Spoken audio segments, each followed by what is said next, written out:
ಇನ್ನು 13ನೇ ದಿನ ಗೆಲ್ಲುವುದಕ್ಕಾಗಿ ಆಚಾರ್ಯಂದ್ರೊಳರು ಏನು ಮಾಡಿದ್ದಾರೆ ಗೊತ್ತೇ?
ಗೆಲುವನ್ನು ಸಂಪಾದಿಸಬೇಕು ಎನ್ನುವ ಉದ್ದೇಶದಿಂದ ಆಚಾರ್ಯ ದ್ರೋಣರು ಇಂದಿನ ದಿನ ವಿಶೇಷವಾದಂತಹ ಚಕ್ರವ್ಯೂಹವನ್ನು ರಚಿಸಿದ್ದು ಮಾತ್ರವಲ್ಲ, ಇದನ್ನು ಭೇದಿಸುವಂತಹ ಸಮರ್ಥರು ಪಾಂಡವರ ಪಕ್ಷದಲ್ಲಿದ್ದರೆ ಬರಲಿ ಎನ್ನುವ ಹಾಗೆ ಅಂತಾಹ್ವಾನವನ್ನು ನೀಡಿದರು. ದೊಡ್ಡ ತಂದೆಯವರು ಕಣ್ಣೀರು ಸುರಿಸ್ತಾ ಇದ್ದರು. ಅವರ ಸಮ್ಮುಖಕ್ಕೆ ಹೋದೆ, ಹೇಗಾರ್ಥಗಳನ್ನು ಹೇಳಿದೆ. ಮಾತ್ರವಲ್ಲ, ಗುರುವಿನ ಪಾಲಿಗೆ ಪ್ರಾಪ್ತವಾಯಿತು. ಅಂದಿನಲ್ಲೇ ರಣರಂಗಕ್ಕೆ ಹೋಗಬಹುದಿತ್ತು. ತರವಲ್ಲ, ಮಾತೆ ಆಶೀರ್ವಾದ ಬೇಕು ಎನ್ನುವಂತಹ ನೆಲೆಯಲ್ಲಿ ನಿನ್ನ ಬಳಿಗೆ ಓಡೋಡಿಕೊಂಡು ಬಂದಿದ್ದೇನೆ. ನೀನು ಆವಾಗ ಅವಾಗ ಎಚ್ಚರಿಸ್ತಾ ಇದ್ದೀನಿ.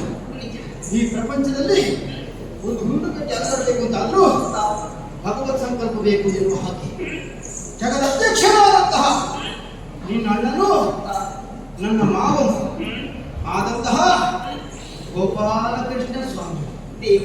ಆ ಗೋಪಾಲಕೃಷ್ಣನನ್ನು ಯಾರೆಲ್ಲ ನಂಬಿ ಜೀವನದಲ್ಲಿ ಮುಂದೆ ಸಾಗುತ್ತಾರ, ಎಂತಹ ಯೋಚನೆ ಇದ್ದರೂ ಕೂಡ ಅದು ಕ್ಷಣ ಮಾತ್ರದಲ್ಲಿ ಈಡೇರ್ತದೆ ಎನ್ನುವುದನ್ನು ಪಂಡಿತ ಪಾಮರರು ವರ್ತವಿಸಿಕೊಂಡಿದ್ದಾರೆ.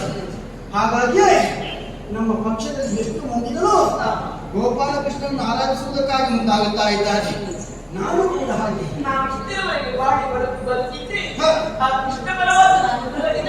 ನಾನು ಹುಟ್ಟಿದ ಅಂದಿನಿಂದ ಇಂದಿನ ತನಕ ಆ ಗೋಪಾಲಕೃಷ್ಣನ್ನೇ ನಂಬಿ ಬದುಕಿದವ. ಸಕಲವನ್ನು ನನಗೆ ನೀಡಿದ್ದಾರೆ ಎನ್ನುವಂತಹ ಆತ್ಮತೃಪ್ತಿ ನನಗಿದೆ ಅಮ್ಮ. ಹಾಗೆಂದ ಭಗವಂತನ ಅನುಗ್ರಹವನ್ನು ಬೇಡಿಕೊಳ್ಳುವುದರ ಜೊತೆಯಲ್ಲಿ ಮಾತೆಯಾದಂತಹ ನೀನು ನನ್ನನ್ನು ಹರಸಿ ರಣಕ್ಷೇತ್ರಕ್ಕೆ ಕಳುಹಿಸಿಕೊಡಲು ರಣಕ್ಷೇತ್ರಕ್ಕೆ ಹೊರಟಿದ್ದಾರೆ ನಿನ್ನ ಮಗ.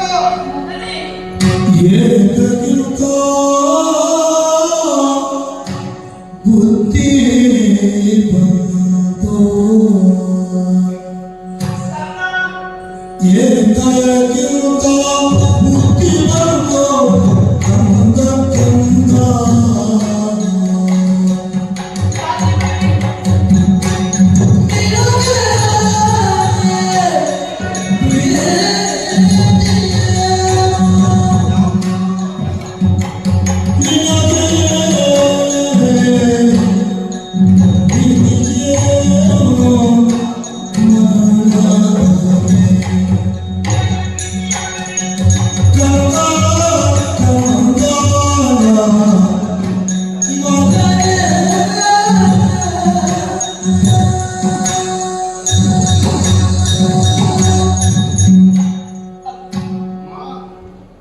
ನಿನ್ನನ್ನು ಕಂಡಾಕ್ಷಣದಲ್ಲಿ ನನ್ನನ್ನೇ ನಾನು ಮರೆಸಿಕೊಂಡವು.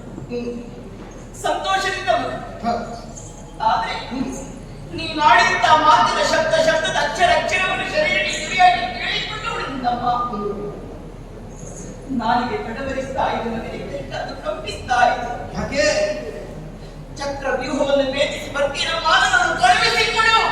ನಿನ್ನ ಆಶೀರ್ವಾದ ಅಗತ್ಯವಿದೆ. ಎಷ್ಟೊಂದು ಸುಲಲಿತವಾಗಿ ಹೇಳಿಬಿಟ್ಟೆ ಮಗನಿಗೆ. ಕಂದ, ನಿನ್ನನ್ನು ಹೆತ್ತವಳು ನಾನು, ನಿನ್ನನ್ನು ಹೊತ್ತವಳು ನಾನು, ನಿನ್ನಮ್ಮ ಮಗು. ಇದು ನಿನಗೆ ಪ್ರೀತಿಯಾಗಿ ಮಗನ. ಪ್ರೀತಿ ನಾವು ಬುದ್ಧಿಜೀವಿಗಳು ಮಗನೇ. ಬೇಡ, ಒಂದು ಇರುವೆಯೂ ಕೂಡ ನೀರಿಗೆ ಪಿತ್ತಾಕ್ಷರದಲ್ಲಿ ಬದುಕಬೇಕಿರುತ್ತಾ ಒಂದೇ ಒಂದು ಕಾರಣಕ್ಕೆ ಬೇಕಾಗಿ ಜಡವನ್ನು ಸೇರುವುದಕ್ಕೆ ಪ್ರಯತ್ನ ಮಾಡುವುದಿಲ್ಲವೇ? ಹೌದಮ್ಮ. ನಾವು ಹಾಗೆಲ್ಲ ಕಾದು ವಿವೇಕ ಉಳ್ಳವರು ಯೋಚನೆ ಮಾಡುವಂತ ಅವಕಾಶವೇ ಉಂಟು, ಬುದ್ಧಿನವೇ ಉಂಟು ಮಗನೇ. ಹಾಗಂತ ಮರಣ ಬರಬಾರದು ಎನ್ನುವ ಹಾಗೆ ನಾವು ದೇವರಲ್ಲಿ ಬೇಡಿಕೊಂಡ್ರು ಮರಣ ಬಾರದೆ ಉಳಿಯುವುದಿಲ್ಲ ತಾಯಿ. ಬಂದೇ ಬರ್ತದೆ. ಹುಟ್ಟಿದಂತಹ ವ್ಯಕ್ತಿಗೆ ಮರಣ ಎನ್ನುವುದು ಕಟ್ಟಿಟ್ಟ ಬುದ್ಧಿ. ಜಾಗೃತ್ಯ ಮರಣಂ ಧ್ರುವಂ.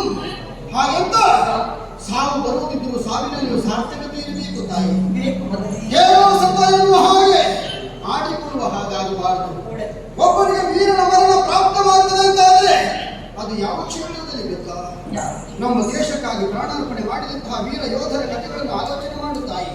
ತಂದೆ ತಾಯಿ ಬಂಧು ಬಳಗ ಹೆಂಡತಿ ಮಕ್ಕಳು ಎಲ್ಲವನ್ನು ತ್ಯಾಗ ಮಾಡಿ ನಾನು ಹುಟ್ಟಿದಂತಹ ದೇಶ ಉಳಿಯಬೇಕು ಎನ್ನುವಂತಹ ವೇಳೆಯಲ್ಲಿ ಪ್ರಾಣದ ಹಂಗನ್ನು ತೊರೆದು ವೀರಾವೇಶದಿಂದ ಹೋರಾಡುವ ಮೂಲಕ ಅವರು ಹುತಾತ್ಮರಾಗಿದ್ದಾರೆ, ಮಹಾತ್ಮರಾಗಿದ್ದಾರೆ.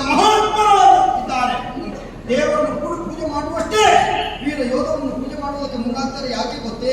ಯಾಕೆ? ಅವರು ಮಾಡಿದಂತಹ ತ್ಯಾಗ ತನಗಾಗಿ ಅಲ್ಲ, ಪರರಿಗಾಗಿ ಎನ್ನುವಂತಹ ನೆಲೆಯಲ್ಲಿ ಒಬ್ಬ ಹೆತ್ತವಳು ಇದ್ರೆ ಅವಳಿಗೆ 10 ಮಕ್ಕಳಿದ್ದಾರೆ ಅಂತಾದ್ರೆ 10 ಮಕ್ಕಳಲ್ಲಿ ಒಬ್ಬ ಮಗನಿದ್ರೂ ಸಾಕು. ಅವನನ್ನು ದೇಶ ಸೇವೆಗೆ ಕಳುಹಿಸಿಕೊಟ್ರೆ ಅವಳು ವೀರಮತೆ ಎನಿಸಿಕೊಡ್ತಾಳೆ ತಾಯಿ. ಅಂತಹ ಬದುಕು ಬೇಕು ಎನ್ನುವ ಹಾಗೆ ನೀನು ಹಂಬಲಿಸಬೇಕಾಗ್ತದೆ. ಅಂತಹ ವೀರ ಯೋಧನ ಒಬ್ಬನಿಗೆ ಒಬ್ಬನಿಗೆ ಜನ್ಮವನ್ನು ಕೊಟ್ಟಿದ್ದೇನೆ ಎನ್ನುವುದಾಗಿ ಇದನ್ನು ಹೇಳಿಕೊಳ್ಳುತ್ತೇನೆ. ಆದ್ರೆ ಭಯ ಯಾಕೆ ಬಂದೆಯ? ಯಾಕೆ? ಹೋಗುವುದು ನೀನು ಕುರುಕ್ಷೇತ್ರಕ್ಕೆ. ನಿಜ. ಅದರಲ್ಲಿ ಕರ್ಣವ್ಯೂಹವನ್ನು ಬೇಯಿಸುವುದಕ್ಕೆ ಅಲ್ಲಿ ಸಾಮಾನ್ಯರೊಂದಿಗೆ ಭಾವಿಸಿಕೊಂಡಿಲ್ಲ.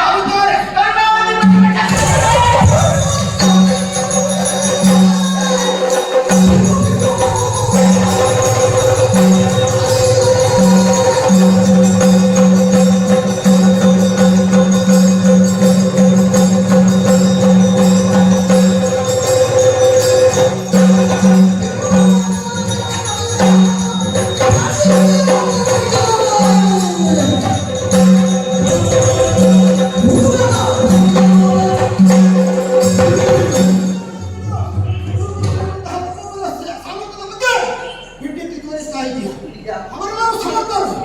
ನಿನ್ನ ಮಗ ನಿರ್ವೀರ್ಯನ್ನು ಹಾಗೆ ಭಾವಿಸಿದ್ಯಾ? ಕಾರಣವಾಗಿ ಸುಬ್ಬಣ್ಣಾಗುಡಿಯ ನಿಮ್ಮ ಶಾಲೆಯಲ್ಲಿ ಬಾಳಿವೆ. ಮಗನೇ, ಸರಸರಿ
ಸರಸಾಯುಕ್ತವಾಗಿ ಭಾವಿಸಿಕೊಂಡೆ. ಸರಸರಿ ಆಟದ ಬಯಲನ್ನು ಸೇರಿ ಆಟವನ್ನಾಡುವುದನ್ನು ತಿಳಿದುಕೊಂಡೆಯೋ. ನನ್ನಂತಹ ಹಂತಕಾರಿ ಯುವಕರಿಗೆ ರಣಕ್ಷೇತ್ರದಲ್ಲಿ ಆಟದ ಅಂಗಳ ಇದ್ದ ಹಾಗೆ.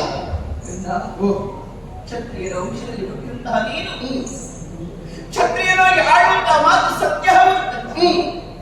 ಹಾಗೆ ನಿನ್ನ ತೋಳ ತೆಚ್ಚೆಯುವಂತಹ ಬರದಲ್ಲಿ ಈ ನಮ್ಮನಿಗೆ ಯಾವತ್ತೂ ಸಂಶಯ ಇಲ್ಲ. ಮತ್ತೆ ಯಾಕೆ ಹೀಗಾಡ್ತಾ ಇದ್ದೀವಿ? ಕಾರಣ ಹಾಗೆಂದು ಇದಕ್ಕಿಂತ ಮೊದಲಾಗಿ ಹೊರಟಂತಹ ವೇಳೆ ಹೋಗಬೇಡ ಅಂತ ನಾನು ತಡೆದವಳಲ್ಲ. ಇಲ್ಲ ನಾನಾಗಿ ಕರೆದು ಕಳಿಸಿಬಿಟ್ಟು ಮಗನೇ. ಮಗು ಒಂದು ಸಂದರ್ಭವನ್ನು ಆಲೋಚನೆ ಮಾಡಿ. ಯಾವುದು? ಮದುವೆಯಾಗಿ ಬಂದಂತ ಹೆಣ್ಣೊಬ್ಬಳು ಅತ್ತೆಯ ಬಾಯಿ ಮಗಳೇ ನನಗೆ ತರಿಸಿಕೊಳ್ಳಬೇಕಾದರೆ ಬಹಳ ಪ್ರಯತ್ನವನ್ನು ಮಾಡಬೇಕಾಗುತ್ತೆ. ಹೌದು. ಆ ಅವಕಾಶವನ್ನು ಒದಗಿಸಿಕೊಟ್ಟವನು ನೀನು ಮಗನೇ. ಅಜ್ಜಯ್ಯನಾದ ಭೀಷ್ಮಾಚಾರ್ಯನ ಜೊತೆಯಲ್ಲಿ ಕಾಳಾಕಾಳಿಯಾಗಿ ಹೋರಾಟವನ್ನು ಮಾಡಿ ಮನಸ್ಸಿಗೆ ಮೆಚ್ಚುಗೆ ಅಂತ ನಿನ್ನ ಅಜ್ಜನೇ ಭಾರತದ ತಾಯಿಗೆ ಪ್ರಶಸ್ತಿಯನ್ನು ಸಿಕ್ಕವರು ನಿನಗೆ. ಈಗೀಗ ಪ್ರಶಸ್ತಿ ಬೇಕು ಬೇಕು ಎನ್ನುವ ಹಾಗೆ ಹಂಬಲಿಸುವವರು ಎಷ್ಟು ಮಂದಿಗಳಿದ್ದಾರೆ. ಆದ್ರೆ ನಾನು ಬಯಸದೆ ನನ್ನ ಪಾಲಿಗೆ ಭಾರತ ರತ್ನ ಎನ್ನುವಂತಹ ಪ್ರಶಸ್ತಿ ಅಜ್ಜನಾದಂತಹ ಭೀಷ್ಮಾಚಾರ್ಯರು ನೀಡಿದ್ದಾರೆ ಅಂತಾದ್ರೆ ನನ್ನ ಸಾಮರ್ಥ್ಯದ ಬಗ್ಗೆ ಅವರೆಷ್ಟು ಅರಿತುಕೊಂಡಿದ್ದಾರೆ ಎಂಬುದನ್ನು ನೀವು ಅರ್ಥವಿಸಿಕೊಳ್ಬೇಕು. ಪ್ರಶಸ್ತಿಯನ್ನು ಪಡೆದರೆ ಸಾಲದು ತಾಯಿ, ಆ ಪ್ರಶಸ್ತಿಯ ಮಾನ ಮರ್ಯಾದೆ ಗೌರವವನ್ನು ಉಳಿಸುವುದನ್ನು ತಿಳಿಸಬೇಕು.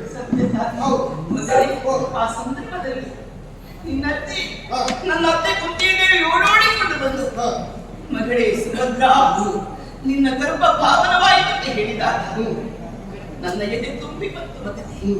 ಅಂತಹ ಅವಕಾಶವನ್ನು ಒದಗಿಸಿಕೊಂಡು ನೀನು ಮಗನೇ ಅನುಜ್ಞವಾದ ರಕ್ತವನ್ನು ಕೊಟ್ಟಿದ್ದೇನೆ, ಕೊಡುಗೆಯಾಗಿ ನಾನು ಕೊಟ್ಟಿದ್ದೇನೆ ಎನ್ನುವುದಾಗಿ ಸಂತೋಷವನ್ನು ಅನುಭವಿಸಿಕೊಂಡರು. ಹಾಗೆ ನಿನ್ನಲ್ಲಿ ಸಾಮರ್ಥ್ಯ ಇಲ್ಲ ಅಂತಾರೆ. ನಮ್ಮಲ್ಲಿ ಸಾಮರ್ಥ್ಯ ಇಲ್ಲದವರು ಯಾರಿದ್ದಾರೆ ಹೇಳು? ಕೆಲವು ಮಂದಿಗಳಿದ್ದಾರೆ. ನಿನ್ನ ದೊಡ್ಡಪ್ಪ ಭೀಮಸೇನ ಮನದಲ್ಲಿ ಕಡಿಮೆ ಅವರೇ ಚಕ್ರವ್ಯೂಹವನ್ನು ಭೇದಿಸುವುದಕ್ಕೆ ಹೊರಟು ಅರ್ಧ ಪಥದಿಂದಲೇ ಹಿಂತಿರುಗಿದ್ದಾರೆ. ಯಾಕೆ ಬಲ್ಲೆಯ? ನನ್ನಿಂದ ಸಾಧ್ಯ ಇರುವಂತ ಒಂದೇ ಒಂದು ಕಾರಣಕ್ಕೆ ಅವರೇನು ಸಾಮರ್ಥ್ಯದಲ್ಲಿ ಕಡಿಮೆಯಾ? ನಿನ್ನಪ್ಪ ಶಿವನನ್ನೇ ಪ್ರತ್ಯಕ್ಷೀಕರಿಸಿಕೊಂಡು ಅಡಿಯುವಂತ ವರವನ್ನು ಆಯುಧವನ್ನು ಪಡೆಯುತ್ತಾ ವೇಳೆಯಲ್ಲಿ ನಿನ್ನ ಅಜ್ಜಿ ನಿನ್ನ ದೊಡ್ಡಪ್ಪ ಭೀಮಸೇನನ್ನು ಮಾತು ಕೇಳಿದರು. ಮಗನೇ ಭೀಮ, ನೀನು ಹಿರಿಯವ, ನಿನಗಿಂತ ಕಿರಿಯವರ ಅಂತ ಅರ್ಜುನ ಇಂತಹ ಸಾಧನೆಯನ್ನು ಮಾಡಿಬಿಟ್ಟ, ನೀನೇನು ಮಾಡಿದೆ ಅಂತ ಕೇಳಿದಾಗ ಕುಪಿತಗೊಳ್ಳಕಾಲಿನ ದೊಡ್ಡಪ್ಪರು ಕೈಯಲ್ಲಿರುತ್ತಾ ರುದ್ರಮುಖಿಯುಂಟ ಗದೆಯನ್ನು ಗರಗರವೆಂದಿರುಗಿಸಿ ಮೇಲಕ್ಕೆ ಸೆಳೆದಂತೆ ಅದೇ ಗಳಿಗೆಯನ್ನು ಪ್ರತಿಜ್ಞೆಯನ್ನು ನೀಡಿದಂತೆ ಕೆಳಗೆ ಬೀಳುವುದಕ್ಕಿಂತ ಮೊದಲಾಗಿ ಶಿವ ಪ್ರತ್ಯಕ್ಷರಾಗಲೇಬೇಕು. ಒಂದು ವೇಳೆ ಕಣ್ಣತ್ತಿಗೆ ಕಾಣದೆ ಹೋದ ಅಂತಾದ್ರೆ ಕೆಳಗೆ ಬೀಳುವಂತ ಗದೆಗೆ ತನ್ನ ತಲೆಯನ್ನೊಡ್ಡಿ ಪ್ರಾಣವನ್ನೇ ಬಿಡುತ್ತೇನೆ ಎನ್ನುವುದಾಗಿ ಅಂತಹ ಶಿವನನ್ನೇ ಪ್ರತ್ಯಕ್ಷೀಕರಿಸಿಕೊಳ್ಳಲು ದೊಡ್ಡಪ್ಪರಿಗೆ ಸಾಧ್ಯವಾಗಲಿಲ್ಲ. ಬೇಡ, ಆ ಶಿವನಿಂದಲೂ ಸಾಧ್ಯ ಇಲ್ಲ ಕಂದ. ಅವರೆಲ್ಲರೂ ಹಿಂದಿರುತ್ತಾರೆ ಎಂಬ ಕಾರಣಕ್ಕಾಗಿ ನಾನು ಹೋಗದೆ ತೊಂದರೆಯಾದೀತು ಎಂಬ ಕಾರಣಕ್ಕಾಗಿ ನನ್ನನ್ನು ತಡೆಯುವುದಕ್ಕೆ ಪ್ರಯತ್ನ ಮಾಡ್ತಾ ಇದ್ದೀರಾ? ಇಲ್ಲ ತಾಯಿ, ಯಾಕೆ ಗೊತ್ತಿದೆ? ನನ್ನ ವಂಶ ಯಾವುದು ಎಂಬುದನ್ನು ಸರಿಯಾಗಿ ಆಲೋಚನೆ ಮಾಡಿ ಅಖಂಡವಾದಂತಹ ಭೂಮಂಡಲದಲ್ಲಿ ಪವಿತ್ರವಾದಂತಹ ಚಂದ್ರವಂಶದಲ್ಲಿ ಹುಟ್ಟಿ ಬಂದವ ನಾನು. ಒಂದು ವಂಶದಲ್ಲಿ ಹುಟ್ಟಿದರೆ ಸಾಲದು, ಆ ವಂಶದ ಕೀರ್ತಿಯ ಘನತೆಯನ್ನು ಉಳಿಸಿ ಬೆಳೆಸಬೇಕಾದ್ದು ವಂಶೋದ್ಭವನ ಕರ್ತವ್ಯವಾಗಿದೆ. ನನ್ನಪ್ಪ ಮೂರು ಲೋಕದ ಗಂಡ ಎನ್ನುವಂತಹ ನಿಗದಿಗೆ ಪಾತ್ರರಾಗಿದ್ದಾರೆ. ವಂಶದ ಮುಖೇನವಾಗಿ ಸಾಗುತ್ತದೆ ಕಿರೀಟವನ್ನು ಅಲಂಕರಿಸಿಕೊಂಡಿದ್ದಾರೆ. ಅಂತಹ ಕಿರೀಟಕ್ಕೆ ಮತ್ತೊಂದು ಗರಿಯನ್ನು ಕೂಡಿಸುವುದಕ್ಕಾಗಿ ಅವರ ಮಗನಾದಂತಹ ಅಭಿಮನ್ಯು ಹೊರತು ನಿಂತಿದ್ದಾನೆ. ಕಡಿಬೇಡಿ ತಾಯಿ, ಹೋಗ್ತೇನೆ, ಜಯಿಸಿ ಬರ್ತೇನೆ. ನನಗೆ ಜಯ ಪ್ರಾಪ್ತವಾಗಬೇಕು ಅಂತಾದ್ರೆ ಎರಡು ಕರಗಳನ್ನೆತ್ತಿ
ತಾಯಿಯಾದವರು ಯಾವತ್ತು ಮಕ್ಕಳ ಉತ್ಕರ್ಷತೆ ಬಯಸ್ತಾಳೆ ಹೊರತು ಮಕ್ಕಳ ಅವನತ್ಯದ ಬಯಸಲಾರಳ ಮಗನೇ.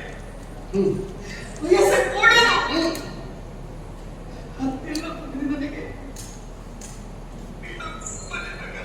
10 ಮಕ್ಕಳಲ್ಲಿ ತೋರಿಸಬೇಕಾದಂತಹ ಪ್ರೀತಿ ಮಮತೆಯನ್ನು ಒಬ್ಬ ಮಗನಿಗೆ ಧಾರೆಯಾದ ಒಂದು ನಿಜ ತಾನೆ. ತಾಯಿಯಾಗಿ ಹೆತ್ತ ಕರುಳಾಗಿ ತನ್ನ ಮಕ್ಕಳನ್ನು ಕಳೆದು ಬಿಡುವಂತೆ ಯಾವ ತಾಯಿಯಾದರೂ ಮನಸ್ಸು ಮಾಡಿ ಹೇಳು. ಯಾಕೆ ಹೀಗೆ ಕಾಡ್ತಾ ಇತ್ತು? ಚಕ್ರವ್ಯೂಹ ಮನಕ್ಕೂ ಮಗನೇ ಮೃತ್ಯು ದೇವತೆಯ ಕೋರ ದಾಡಿಯನ್ನು ಜೋಕಾಲಿಯನ್ನು ಕಟ್ಟಿ ಆಟವನ್ನಾಡಬಹುದು. ಗುರುಗಳಾದ ದ್ರೋಣಾಚಾರ್ಯರು ರಚಿಸಿದಂತಹ ಚಕ್ರವ್ಯೂಹ ಎನ್ನುವುದು ಅದು ಮೃತ್ಯು ರೂಪವೇ.